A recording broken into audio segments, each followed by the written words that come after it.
The Wolf and the Lamb. Wolf, meeting with a lamb astray from the fold, resolved not to lay violent hands on him, but to find some plea to justify to the lamb the wolf's right to eat him. He thus addressed him: "Sirrah, last year you grossly insulted me."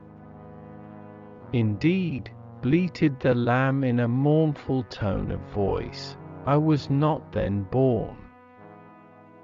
Then said the wolf, "You feed in my pasture." "No, good sir," replied the lamb, "I have not yet tasted grass." Again said the wolf, "You drink of my well." "No," exclaimed the lamb, "I never yet drank water, for as yet my mother's milk is both food and drink to me."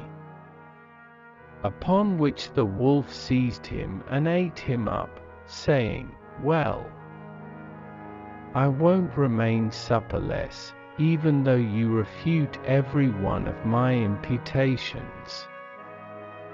The tyrant will always find a pretext for his tyranny.